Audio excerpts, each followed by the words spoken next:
Hare Krishna, dear devotees. Please accept my humble obeisances. All glory Srila Prabhupada.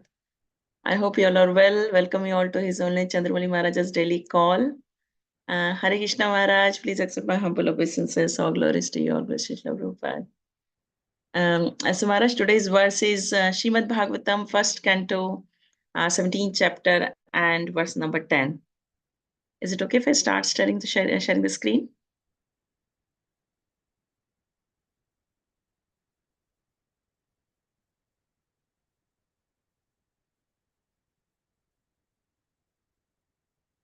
I guess yes, Maharaj. I think Maharaj, you're on mute, but I guess we can start.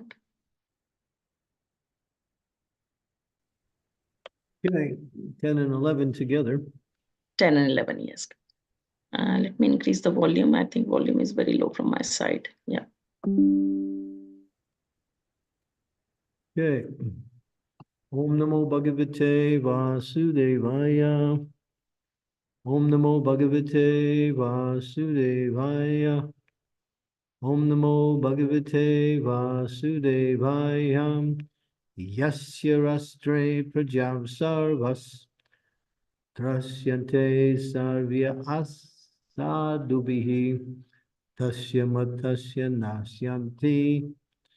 Kirtir Ahur Bhagogatihi Esharajam Parodharmo Yartanam Arti Nigraha Atta Enam Vadishyami Bhutadruham Asaptamam. O chaste one, the king's good name, duration of life, and good rebirths vanish when all kinds of living beings are terrified by the miscreants in this kingdom. It is certainly the prime duty of the king to subdue first the sufferings of those who suffer. Therefore, I must kill this most wretched man because he is violent against other living beings. Purport: when there is some disturbance caused by wild animals in the village or town, please don't keep moving that thing. Just leave it in one place. When there is some disturbance caused by wild animals in the village or town, the police or others take action against them. Similarly, it is the duty of the government to kill at once all bad social elements, such as thieves, dacoits, and murderers. The same punishment is also due to animal killers because the animals of the state are also praja. Praja means one who has taken birth in the state, and this includes both men and animals. Any living being who takes birth in a state has the primary right to live under the protection of the king. The jungle animals are also subject to the king, and they also have a right to live. But to speak of domestic animals like the cows and bulls. Any living being, if he's terrified, other living being is most wretched subject, and the king should at once kill such a disturbing element. As the wild animal is killed when it creates disturbance, similarly, any man who unnecessarily kills or terrifies the jungle animals or other animals must be punished at once. By the law of the Supreme Lord, all living beings, whatever shape they may be, are sons of the Lord, and no one has any right to kill another animal unless it is ordered by the codes of natural law. The tiger can kill a lower animal for his subsistence, but a man cannot kill an animal for his subsistence. That is the law of God, who has created the law that the living being subsists by eating another living being. Thus, the vegetarians are also living by eating other living beings. Therefore, the law is that one should live only by eating specific living beings as ordained by the law of God. The Isha Upanishads directs that one should live by the direction of the Lord and not at one's sweet will. A man can subsist on varieties of grains, fruits, and milk ordained by God, and there's no need of animal food, save and except in particular cases. When we keep going, okay, now bring it all the way up. The illusion king, or the executive head, even though sometimes advertised as a great philosopher and a learned scholar, will allow slaughterhouses in the state without knowing that torturing of poor animals clears the way to hell for such foolish kings or executive heads. The executive head must be alert to the safety of the praja, both man and animal, and inquire whether a particular living being is harassed at any place by another living being. The harassing living being must at once be caught and put to death, as shown by Maharaj Pariksit. The people's government, or governed by the people, should not allow killing of innocent animals by the sweet will of foolish government men. They must know the codes of God, and as mentioned in the revealed scriptures.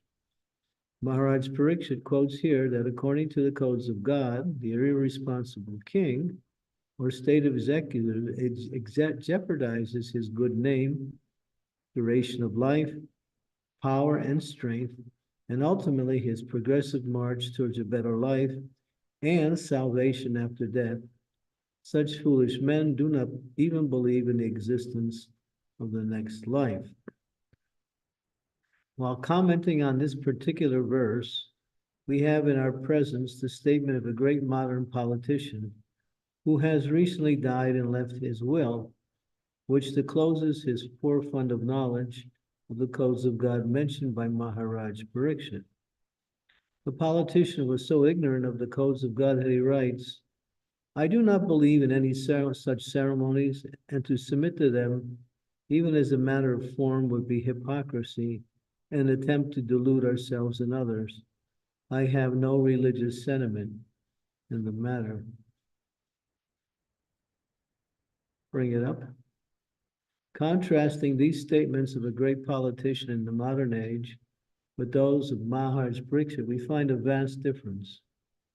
Maharaj Pariksit was pious according to scriptural codes, whereas the modern politician goes by his personal beliefs and sentiments. Any great man of the material world is, after all, a conditioned soul.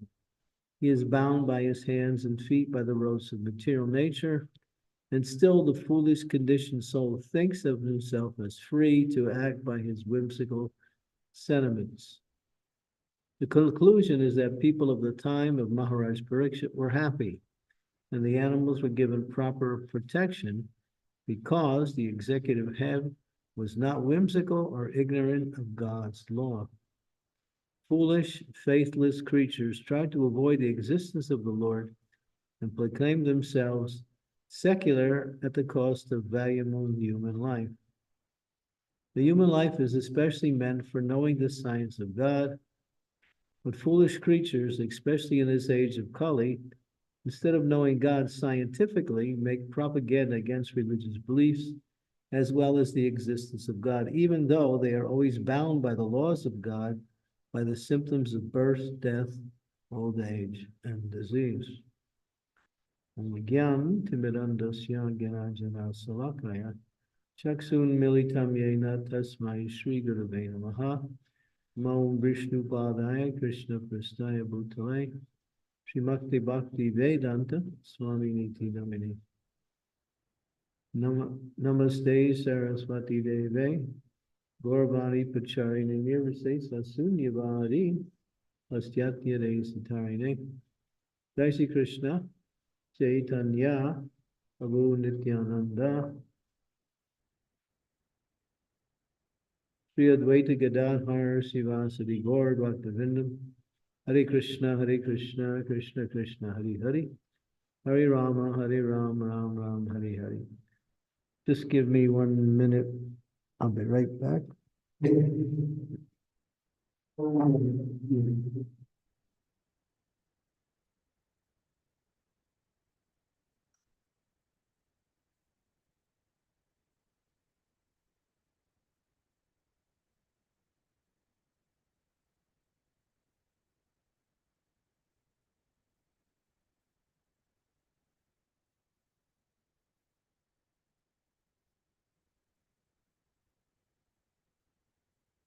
Krishna, the Supreme Personality of Godhead, he is known as Swarat.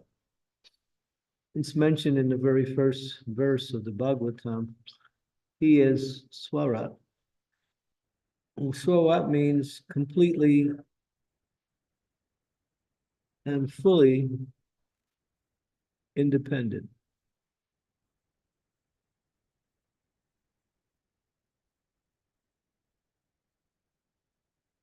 The living beings in the material world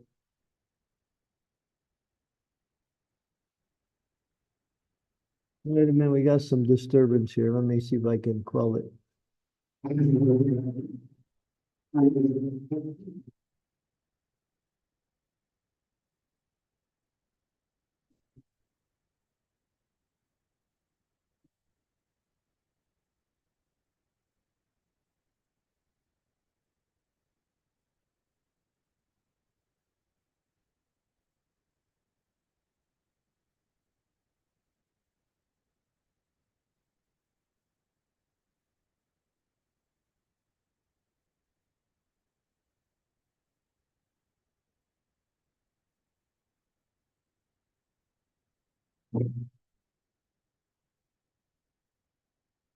As we were mentioning, living beings are parts and parcel of the Supreme Personality of Godhead, and they are also Swarat, but not completely Swarat.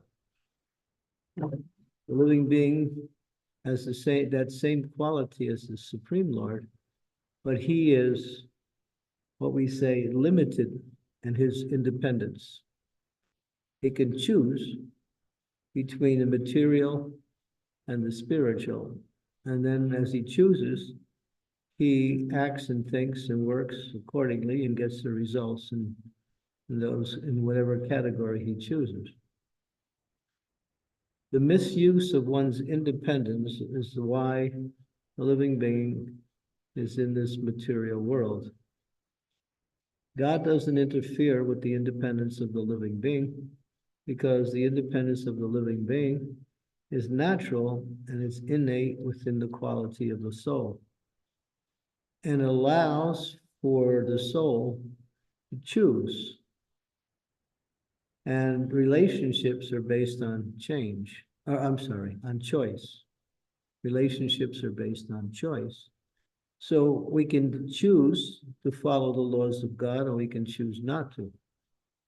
And if we do, we work under the protection and care of God. And if we don't, then we act, as it says here, whimsically or sentimentally, or just by our own thought process. So therefore, the material world is made up of living entities who do not want to follow God.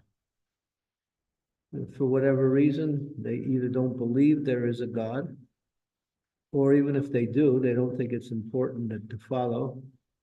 They think that they know more and better, and God is limited, but we are right there dealing with the situation, so we actually are better, more correct authority.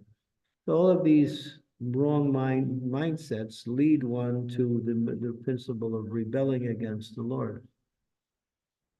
The living entity in the material world has senses, and the senses are given by the Lord to be used either in the service of the Lord or in the service of the material body.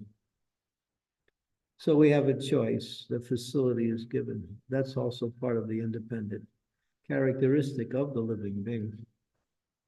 So when the living being actually uses his senses in the service of the Lord, then the service works under the direction of the Lord, which is called, Krishna is called Rishikesh. He's called master of all the senses. So then one's senses become purified in relationship to serving the Lord, because service to the Lord is in the area of bhakti. Bhakti is transcendental to everything material. It is the spiritual energy, and it has it's distinct from the activities of the material.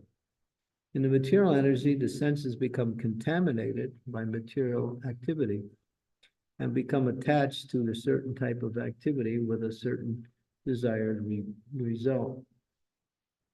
In the spiritual realm, we follow the laws of God, which are given to us by the God's representative, the bona fide pure spiritual master. Now, here we're seeing how the living entity wants to rebel against the laws of God and create their own laws based on enjoying, or at least thinking they're enjoying, facilities for sense gratification. As is mentioned here, jiva jiva sajivanam, that one living being is food for another. But God has ordained food according to one's particular type of body. So in the human form of life, food ordained by those who are human, with some very rare exceptions, is in the category of fruits, vegetables, milk products, legumes, beans, these things, various types of grains. These are all allowable foodstuffs. And these foodstuffs are actually coming directly from nature to provide for the human beings and for the animals also.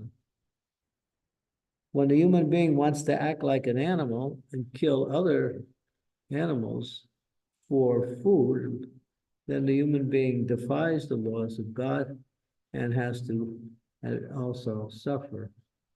But the suffering is at the expense of the suffering of others, whereas these poor animals, and Prabhupada said especially the domestic animals, like cows and bulls, are being tortured and slaughtered indiscriminately, simply to facilitate the desire of the living beings for sense gratification or for some pecuniary,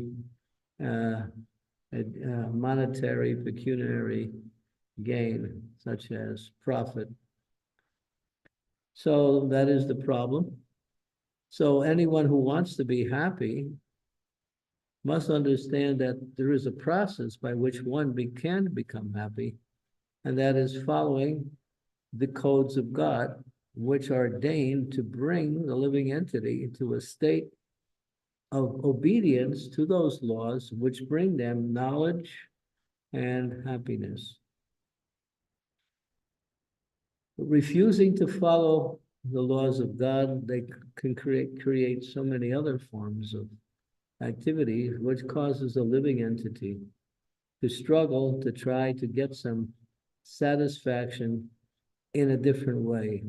It's almost, the analogy would be given, it's like if you have a rich family and you're born in that family, you're fortunate. You get the benefits of the wealth coming from your ancestors, your parents. But if you decide to leave home and go on your own and reject everything that the family is offering, then you have to struggle. And you have to try to live in such a way that you have to try to work hard for the things that are easily given to you by your parents or by your ancestors.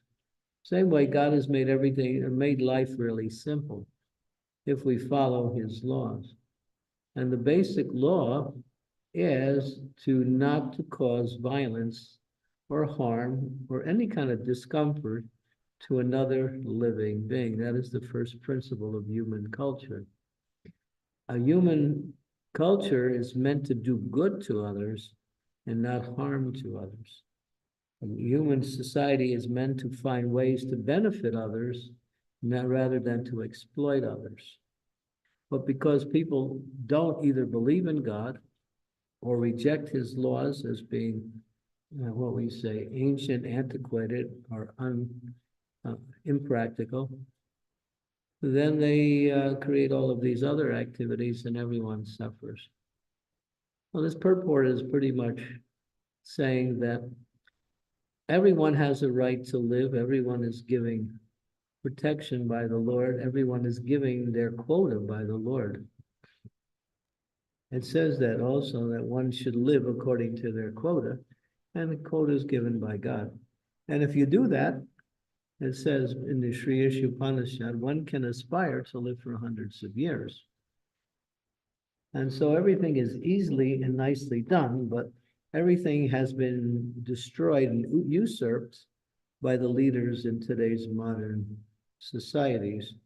They've created a whole artificial lifestyle of living where you have to work hard for the basic things that are easily provided by nature and by God.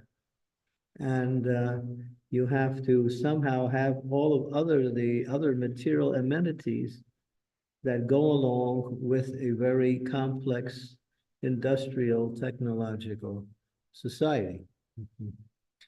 If you study, how life went on, say, maybe 1,000 years ago, people lived under more closely to the laws of material nature. People could just look into the sky and see where the sun was at a particular time of the day, and they would know what time it was in the day.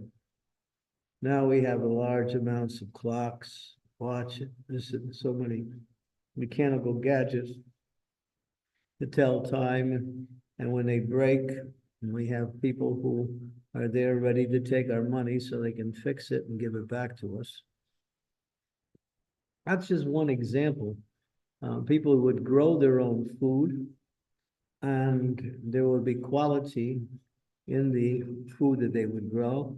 Now we have a society where they want to accelerate food production by very artificial means of injecting pesticides, herbicides, and other forms of chemicals to produce things really fast, which rapes the quality of the soil and lowers the quality of the food, where people are eating and getting sick simply by eating. Just living in an apartment house or in a building, you're surrounded by so many electrical gadgets that are putting out a electrical EMF, in frequency waves that are causing people to get sick, have headaches, and various other types of mental neuroses. So if you can go down the line, I could speak about this all day, how we've created a society that is killing people, not helping people.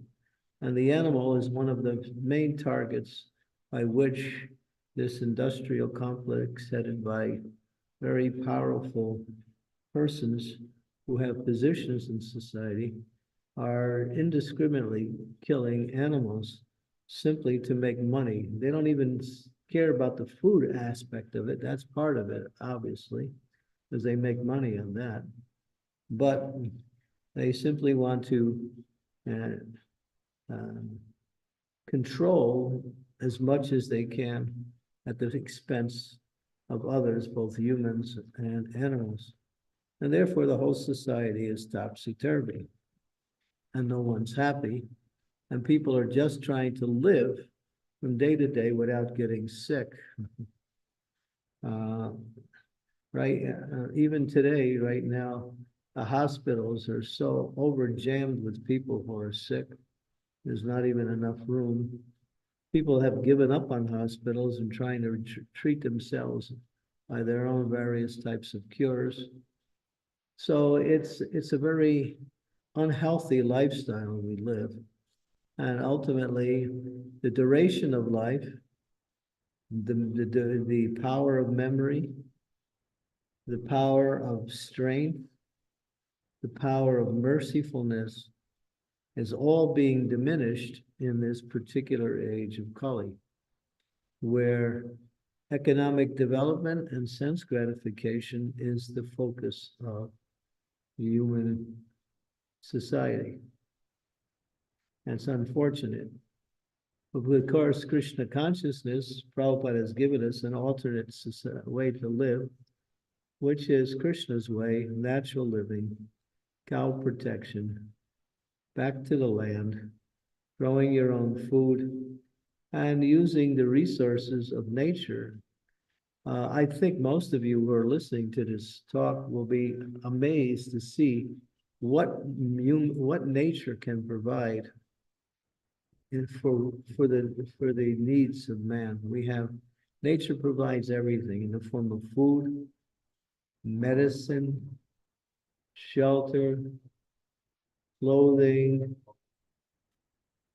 and even opportunities for recreation is given by nature also. So,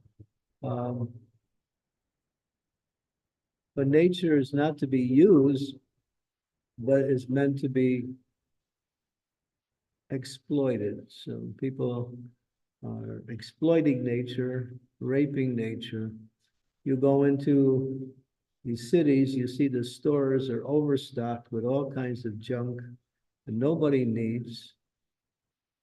And it's all coming from the earth, various metals, various types of things, rubber, metal, wood, various porcelain, brass, glass, all of this stuff is coming from nature. And so we live in a very what we say, exploitive type of society, where, as Bhakti Siddhanta Saraswati said, society is made up of two people, those who are cheating and those who are being cheated.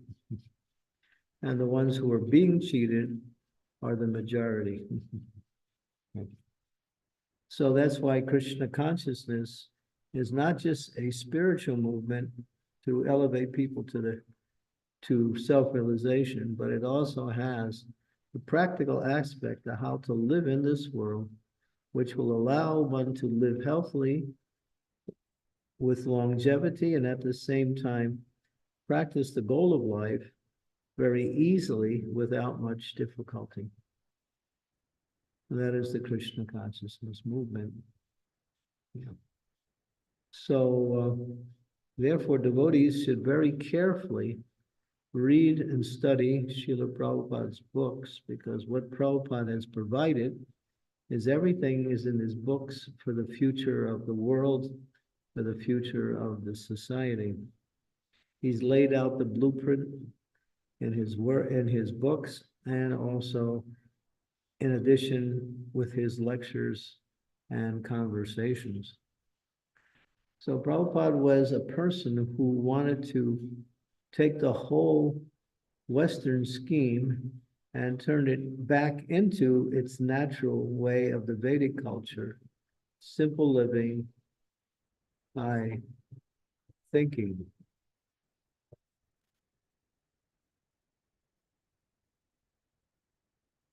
Right now, devotees don't even have time.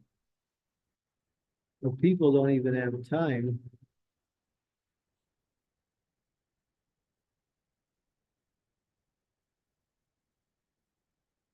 for each other because they're so busy trying to maintain their family life and occupation. We simply work like animals for a piece of paper that's worthless. It's only a piece of paper, it has no value. Real wealth is precious metals, gold, silver, platinum, diamonds, rubies, emeralds, lapis lazuli. That's a very rare gem, but that's also there. There are many, and real wealth is if you have land, you have equity, you have wealth. And if you have animals, you are really considered wealth.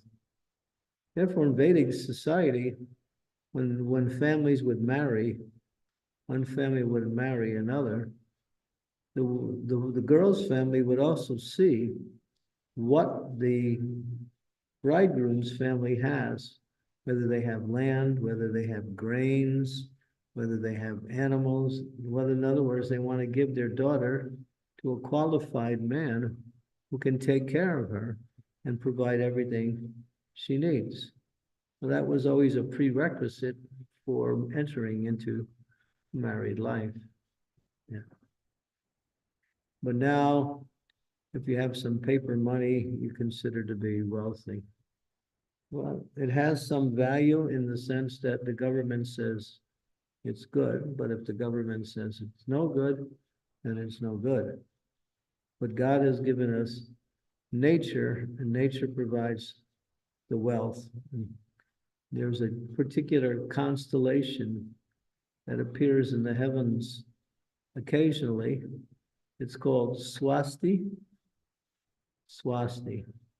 And when that constellation is prominent in the heavenly realms, and if it rains at the same time, then the rain that falls on the head of an elephant becomes gems. That same raindrops, when they fall on the head of a snake, becomes jewels. And that same rain, when it falls into the ocean, becomes pearls and taken by the oysters. So actually, many of the valuable gems are coming through rain. It's amazing when you think about it. And rain is provided by the demigods who work under the control of the Supreme Lord himself. And society can boast about its progress, but if there's no rain, then there's no crops, there's nothing. And there'll be drought, there'll be famine, there'll be pestilence, and then there'll be chaos in society. So we depend on rain. And just like in the certain areas of the world, the sun doesn't shine very much. We're in the very northern countries in the European area. The sun shines part of the year for a couple hours every day. And most of the time it's dark and it's very cold. So people live there. But the suicide rate in those countries are the highest in the world. The sun provides a type of warmth, nourishes the earth, and gives happiness to people. It's like when Prabhupada was in, Thank you very much. Thank you, you too. Bye.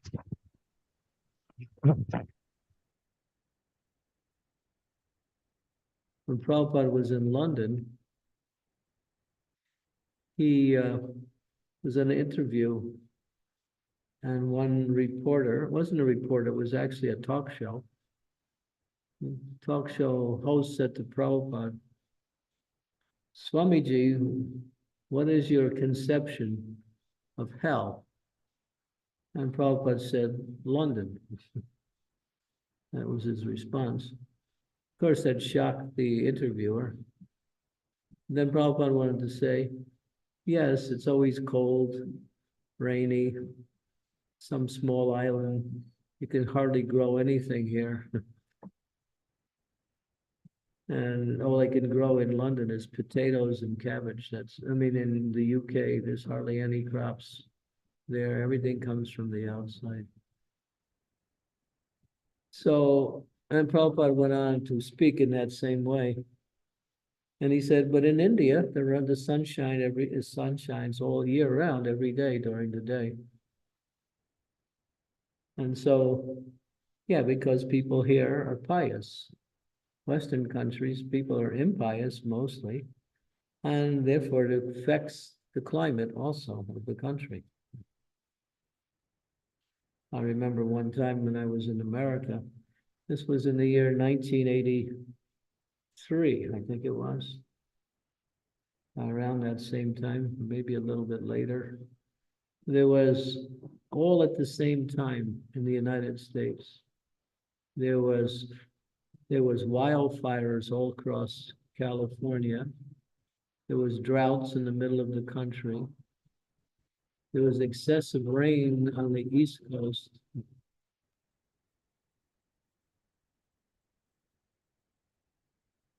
So these weather calamities are really due to the impious activities of the conditioned souls. And that happens in all countries. And you'll see there's sometimes flooding and sometimes drought. But these are all reactions that people get for sinful activities. So if we live piously, at least, but better than that, spiritually, and follow the laws of God, then everything is provided by the Lord. And one can make progress in human life in maintaining themselves and then going back home, back to Godhead, like that. So unfortunately, as we hear from this particular chapter, and we'll continue, go on in this chapter, and it'll describe other calamities that are there, is that the world is pretty much lost and everything is based on the wrong thing. Just like if you are doing a mathematical calculation and you get something wrong in basic arithmetic, say you're beginning a calculus problem and you have some basic arithmetic there. Your basic arithmetic, if it's not done right, everything you build upon that equation is wrong because the foundation is off. So the whole foundation for the modern civilization is off. They don't follow God. They don't follow the laws of nature. They do anything they want whenever they want, and they expect to be happy. It's like ridiculous. It's like a child expects to be happy without obeying the orders of its parents. So, this is what we have. So the only solution is God consciousness, and this, by following Srila Prabhupada, we should read his books, understand and organize around his vision for development, both spiritually and materially, in this social world. And then not only as a society, we will flourish, but we will also be able to influence people in the Western culture to take to a more saner and spiritual form of life. And Prabhupada says here, contrasting what was said, the statements of great politicians in the modern age with those of Maharaj Pariksit, we find a vast, move it up a little bit, the page. We find a vast difference. Maharaj Pariksit was pious according to scriptural codes, whereas modern politicians go by his personal beliefs and sentiments, and which are all whimsically and subject to the restless mind. That's all. So if we follow Krishna consciousness, both in the spiritual practice and the practical understanding of how to live in this world given by Srila Prabhupada, he spoke a lot about that. And then we will never have to fight against the laws of material nature. Nature will provide everything as the gifts coming from God. Okay, stop there.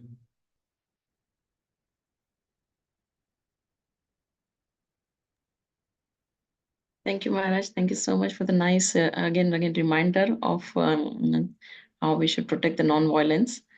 Violence, sorry, not non how we should be violence, non-violent. Devotees, if you have any questions, comments, realization, please unmute yourself and ask. And if you can't talk, you can type in the chat and I can read it for you. And it'll be nice to have your cameras on if you can, please. Thank you. Hare Krishna. Every one of us out there is struggling. So that means you must have a question. If you're not, Yes. if you're not struggling, then you don't have any questions. Yes, Shridevi Mataji, please go ahead. Thank you, Satyabhama. Please accept my most humble obeisances, Gurudev. All glories to Srila Prabhupada. Guru Maharaj, when we talk about living by the laws of God, people claim, yes, we are following in our own way. We have our Kul Guru, we have our Kuladev, we are doing everything according to our family tradition. We don't eat meat, we don't cheat anybody, we do good to others. We are living simply, we are very careful, we don't splurge, we don't do any excesses, we are living in moderation.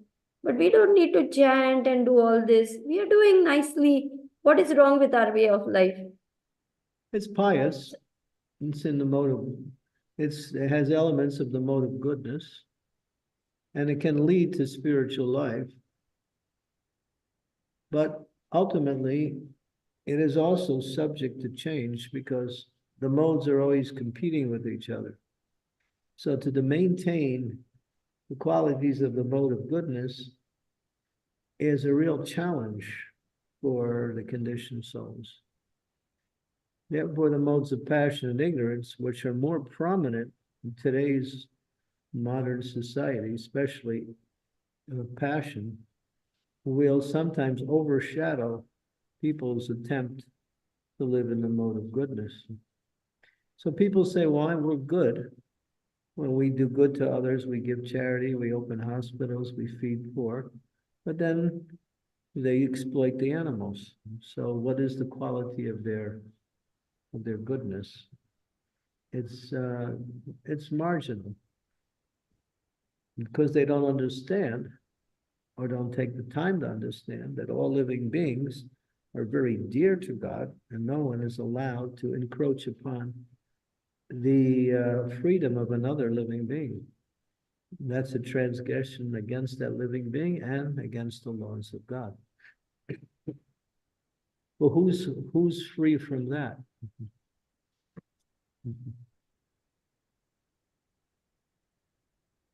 So, in other words, they will be infected by the different modes at different times. They will not be able to maintain pure goodness, and all they will get is another birth, maybe in a little higher or the same position, but again begin all over again. Is that the outcome? Well, our process is to elevate people above the mode of goodness to Sudasattva, which is devotional service. It's a stepping stone to higher consciousness, but it's not an end in itself. Right. So that's what I'm trying to understand. They just continue following that path. All they will get is a rebirth, either as human or maybe a little better position, but they will not get devotional service. They will not be able to move forward towards the goal of life. Is my understanding correct? Well, unless they come in contact with a devotee, then they have an opportunity to move into the spiritual. But that's the mercy of the Lord. But people who are pious generally can have more opportunities to meet spiritual people than those who are impious. Because many of us who are practicing now came from some mixture of piety and some mixture of piety in the background. There's something there.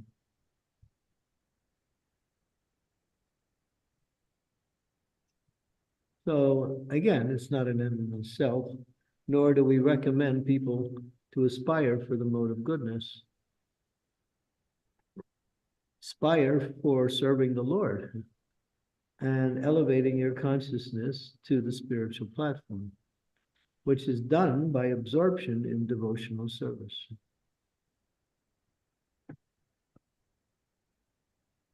Therefore, you need a spiritual master to guide you, to help you move in the right direction.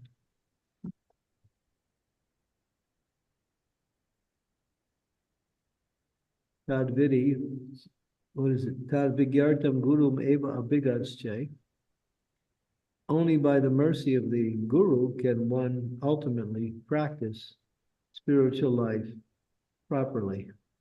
Otherwise, we might practice spiritual life according to our whims, and our own ideas, which not necessarily will satisfy the Supreme Lord, because the Supreme Lord follows his own orders, which he gives in scripture and through his spiritual teachers.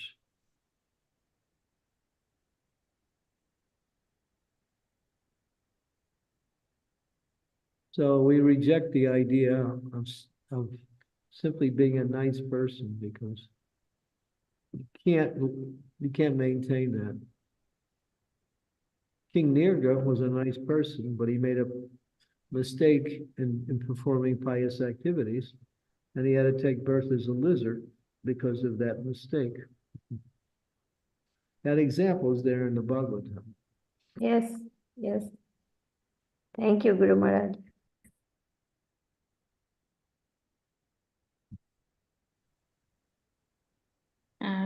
Thanks, Shridevi Mataji. Guru Maharaj, there's a question from Anna Mataji. I'm just going to read it in the chat, from the chat. Hare Krishna Guru Maharaj, please accept my humble obeisances. All glory Srila Prabhupada.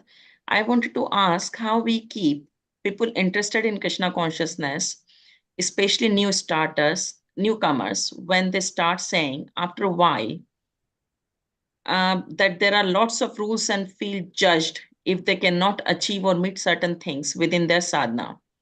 I have one friend who is struggling to give up meat but wanting to chant and read. What advice would you give to help this people? Well, she chants and reads, and then she's purifying her consciousness. And the natural result is, if she continues that way, she'll naturally want to give it up. The process works to awaken one's good qualities and to remove the sinful activities. We can consciously try to avoid these things, but those who are attached, let them chant, let them read, let them associate with devotees, and practice the process. And gradually through that, they will gradually become purified and give up their bad habits.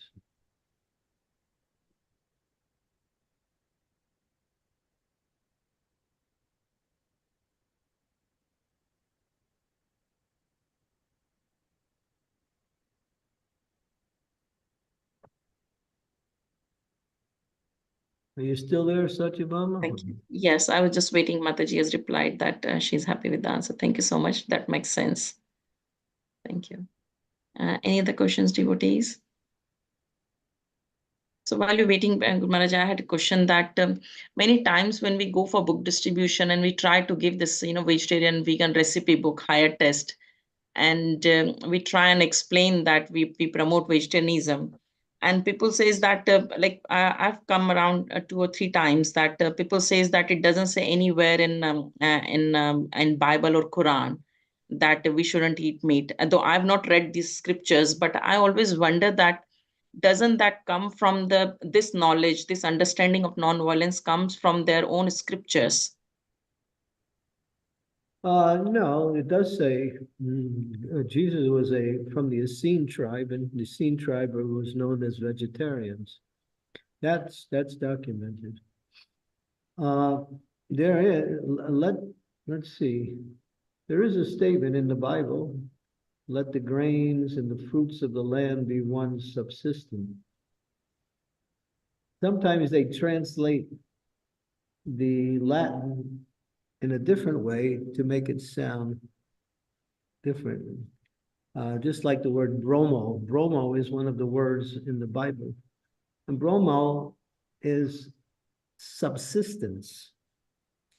But they translate the word bromo into meat rather than subsistence. That's one of the mistranslations. Well, the Bible has been tampered with very radically. It's been changed so many times.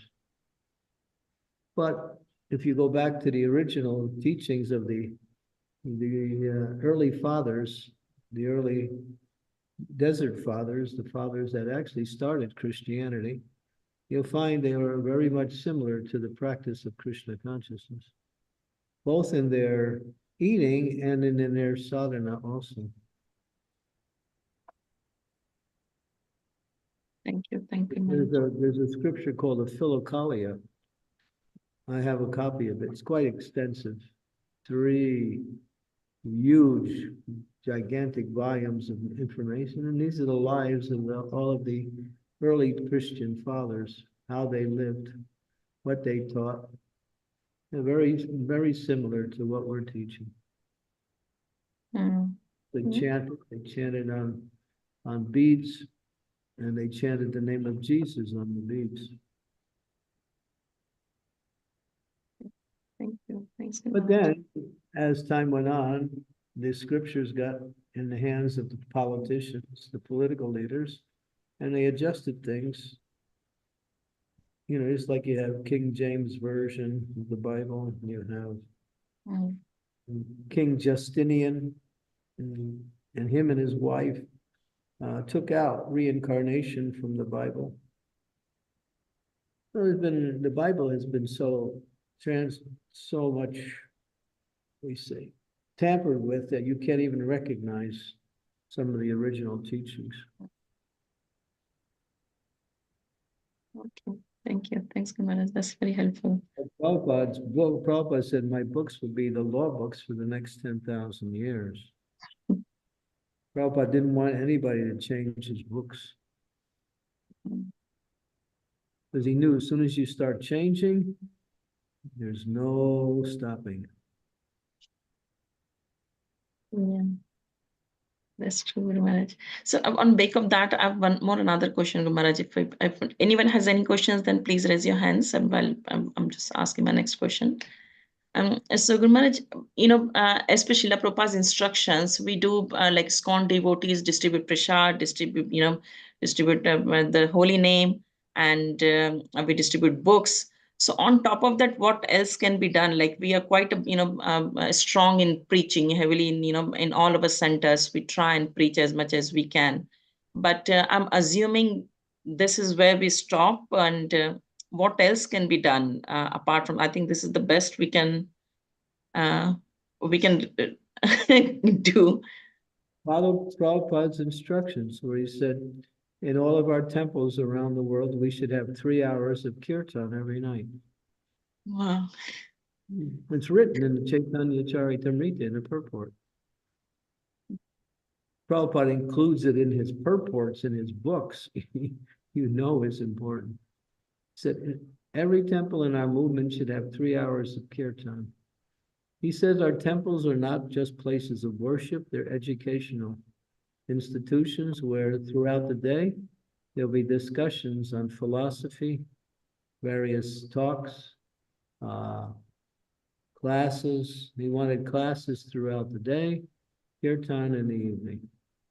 Why, if we do that, you'll see the whole face of this ISKCON society will actually be in a position to attract many more people automatically. Kirtan is the Yuga Dharma. Do kirtan more and more. Thank you. Thanks, No Guru Maharaj. limit. That's very nice. Devotees, any questions, comments, realizations, anything? There's so much has been covered in the purport of Papa Srila Prabhupada has covered, and I'm sure there might be more realizations from any. Yes, Shilpesh Prabhu, please go ahead. Hare Krishna Maharaj, please accept my humble obeisances. All glories to Srila Prabhupada. Maharaj, you said that the scriptures of Prabhupada's book shouldn't be changed. But in ISKCON, there is some controversy that Prabhupada's books were re-edited after he left this world. Can you explain a bit about what's happened?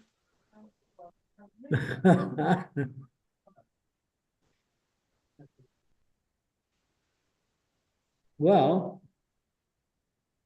this is it's an ongoing dialogue that's going on now. Rather than change, try to understand what Prabhupada is saying.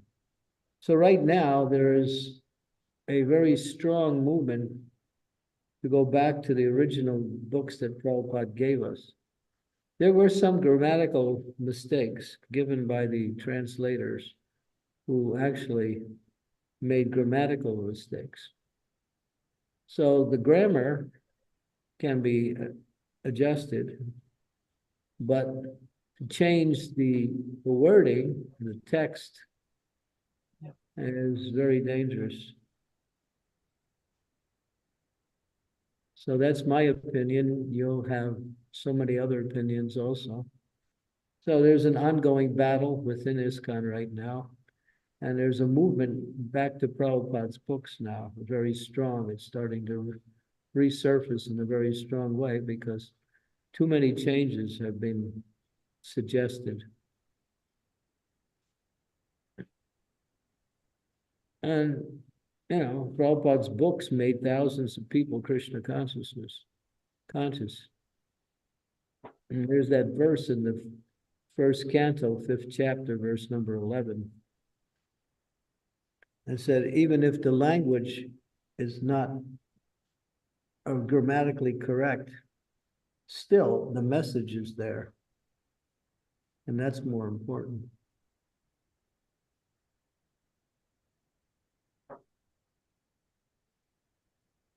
Do you know? That's a big subject matter. We have what is called the Shastra Advisory Committee, which is 11 devotees who review Shastra, make statements and give opinions, which helps the GBC make decisions on various cases. And the Shastra Advisory Committee is those who are most proficient, at least who are known as being very proficient in the knowledge of scripture. So yeah, so we have the Shastric Advisory Committee. So yeah, there's some, that's one of the main things that we're still struggling with within the society. How to present Srila Prabhupada's books in the way that Prabhupada wanted them presented. And so there is some differences of opinion.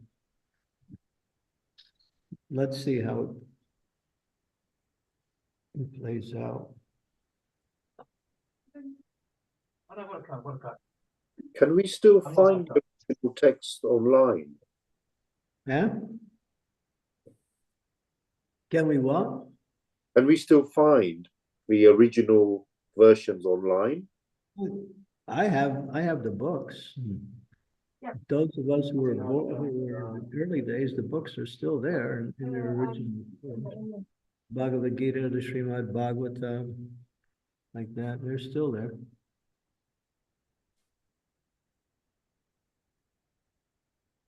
Thank you, Maharaj. Very helpful. Yeah. Thanks, Hilpesh Prabhu. Namrata Mataji, please go ahead. Hare Krishna. Please accept my humble obeisances of glories to Srila Prabhupada. So, Guru Maharaj, there are some countries which faces seasonal changes. Like in one day, they face all the 3 seasons, and some countries they have the seasonal like monthly gaps in months, like India. So when we talk about those countries who have seasonal fluctuations, can we predict something about that countries or the piety of those people in relation with the scriptures, what they're telling? You can't really say. But those who live in excessively cold countries, generally that area is sinful.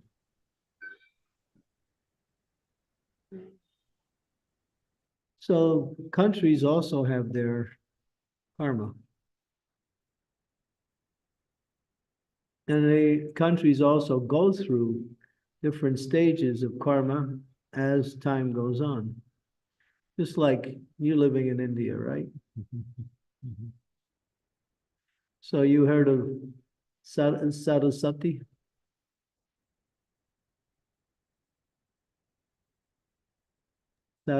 Saraswati. 7.5 years of a karmic time period where a country will get the results of its activities that have been accumulated for many years. So if the country is pious, they get their pious results, collectively pious. If the country is collectively sinful, then they get those karmic results. Just like the United States is going through the last year of their Saraswati right now, which started in the January of 2017, which will end at the end of this year. So, and you'll see there's a lot of horrific things happening in America now. A lot of calamities. And so that's, so the collective consciousness of the population builds a certain karmic toll. And based on that karmic toll, the country gets generally a particular type of results. So there is individual karma, there's collective karma, there's mass karma, there's delayed karma. Karma is that's why it's very difficult to explain what's happening in relationship to the karma. You can't. Krishna even says it's too difficult, or too complex to explain. There's too many factors that are involved. But we can say in a very simplified way, if you're pious, you get pious results. If you're sinful, you get sinful results. If you get sinful, you get suffering. If you're pious, you get some material benefit. If you're Krishna conscious, you get spiritual elevation. So, Guru Maharaj, collective karmas and mass karmas, are both the terms different or same? Collective karma and mass karma? Yes. No, not necessarily. Mass karma is generally, these are more incidental situations. It's like all of a sudden there's a plane crash and everybody dies. That's mass karma. All of those people on that plane somehow got the results of their karma all at once. How does that work? It works by the arrangement. See, the living entity thinks they're making their own choices in life, but nobody's free. Nobody's making their own choices. They have a particular desire, and that desire plugs into a particular mode of material energy. And based on the activity performed, they get a particular result. Nobody's free. Everyone's controlled completely at all times. If the demigods want, they can stop everything and you have nothing. The demigods are very powerful. Prabhupada said the demigods, he used the example. The demigods are so powerful that just like you're walking along and you see a little insect, and you could crush that insect with your foot with no problem, right? The demigods can do the same thing with you. They can step on you and you're nothing. It's like being crushed by an insect. But because they're godly, they don't do that. But they also, on the basis of the order coming from Krishna, they withhold. And they also give calamities. They'll give people, they'll give a society or a person calamities based on their karma. It says you can't even move your eyelash without a demigod allowing it to happen. It's not possible. We are so controlled that we think, oh, yes, I'm free. I choose whatever I want to choose. But all of your choices are based on your material desires, that's all, which are under the control of the material energy. And we're not free. And when the only freedom is if you take the spiritual life, then you put yourself under Daivi energy, spiritual energy, and then you're controlled by that energy, which is the energy that liberates you from the suffering of the material energy. Then you're free. But because you accepted the spiritual energy, you also follow that path. But that's the path of freedom, not the path of entanglement and suffering.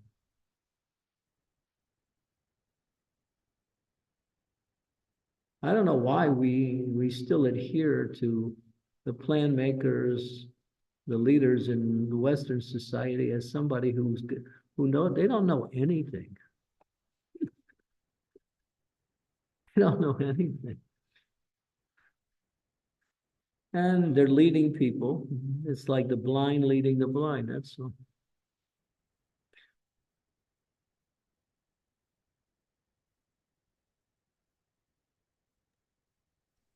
Thank you, Guru Maharaj. Hare Krishna. Very well. Thanks, Namita Mataji. Braj Mandal Prabhu, please go ahead.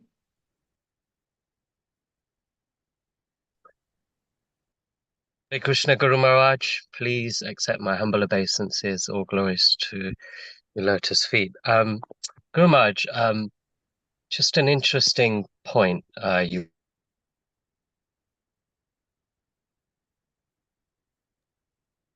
I think Prabhu is driving or not here. But disconnected looks like he's still online, but He's going to go in and out of the internet. yeah.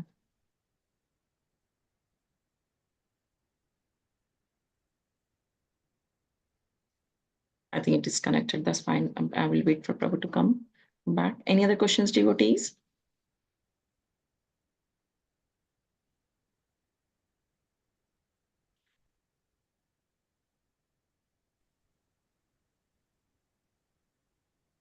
Yes, Devi Mataji, please go ahead.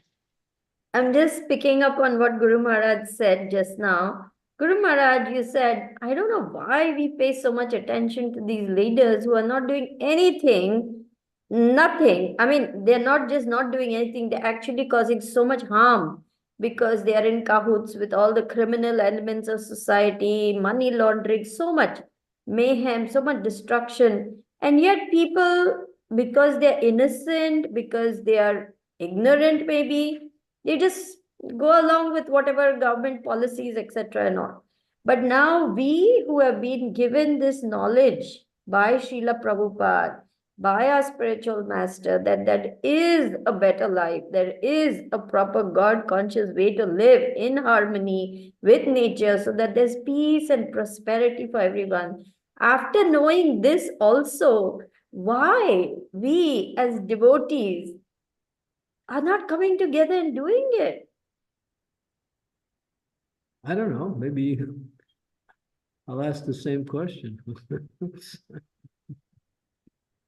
But there are many devotees who are doing it. But many of us are still, I think the answer is we're still somewhat connected to the Western materialistic society for our own livelihood. And therefore we depend on that. But therefore Prabhupada gave us a way out of that. But that's very precarious. Any moment that can just fall apart. Yeah, but as long as we stay connected and dependent on the Western society, we're going to be influenced by them.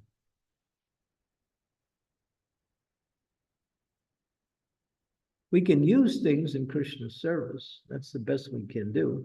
But for our own existence and livelihood, we should not be dependent on them for anything. Mm-hmm.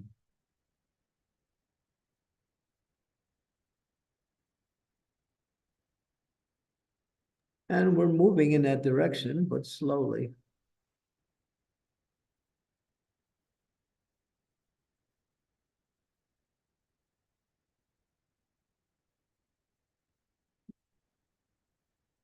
But there's some people who say, well, you can live anywhere and just be Krishna conscious. Offer your food, chant Hare Krishna, go to the temple, have programs like that. Yeah, that's fine.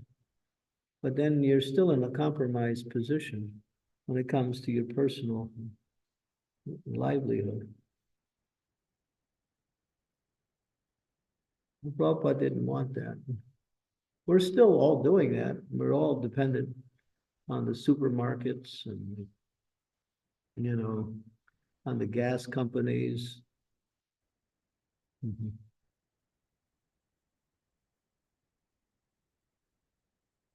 So it's a transition that we're trying to move into. Hopefully. But in the meantime, just make the best use of a bad bargain. When it comes to the basic things, then those things we can get the advice from Srila Prabhupada and his devotees on how to live.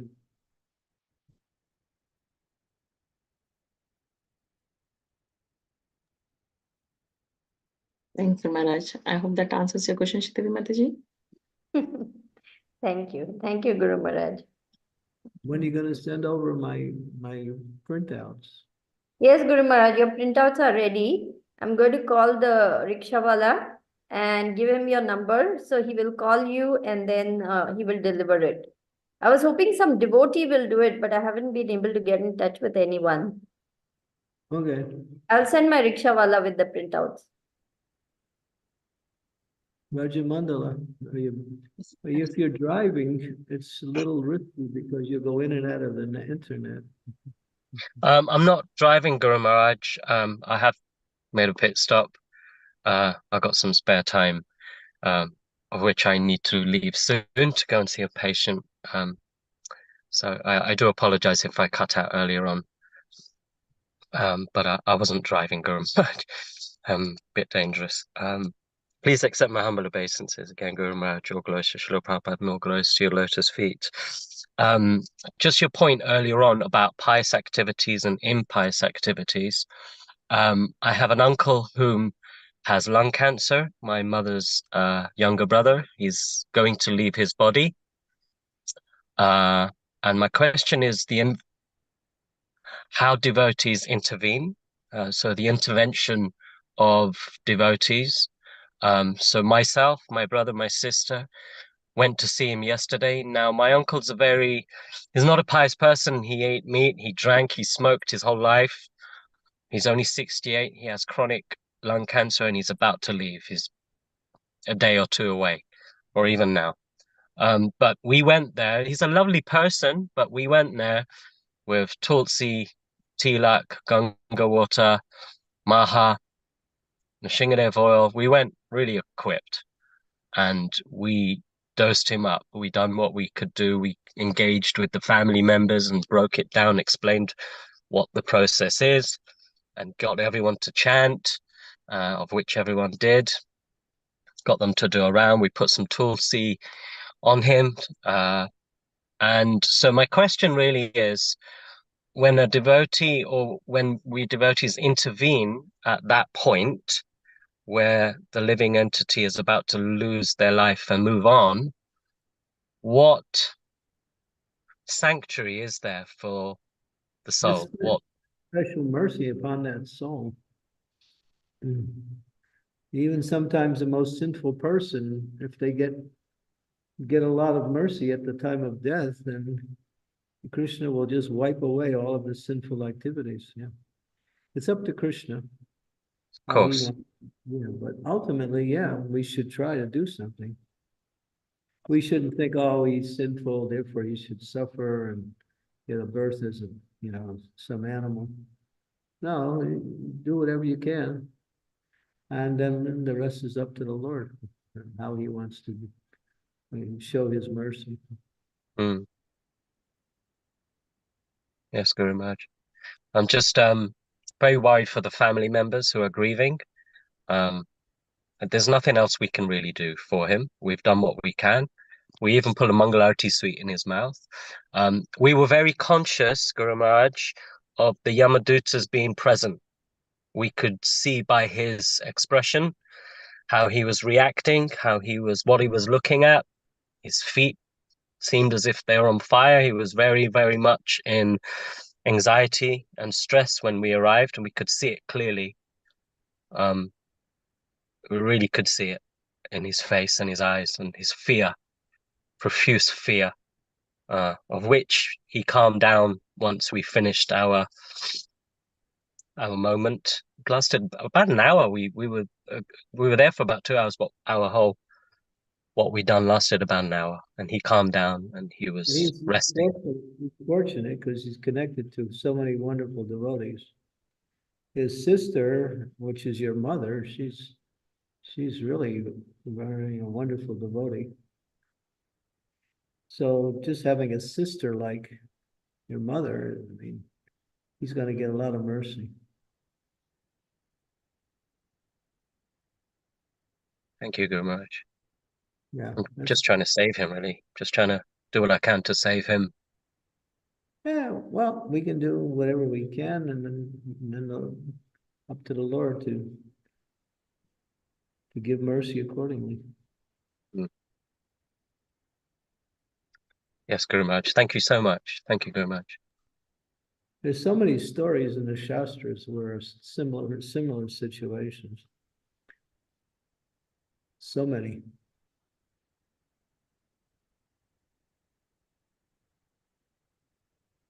Thank you, Guru Maharaj. Hare Krishna. Thanks, Ranjamandal Prabhu. Yep, if there are no other questions, is there any other last minute questions? Otherwise, we can close the call. It's about 1 hour, 20 minutes.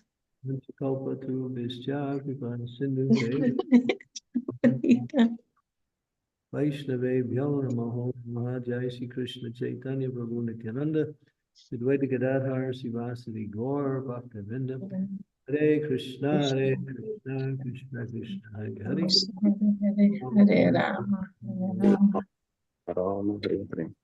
Prabhupada ki jai. Jai. Read Srila Prabhupada's books, please. Thank you very much for today. Very much.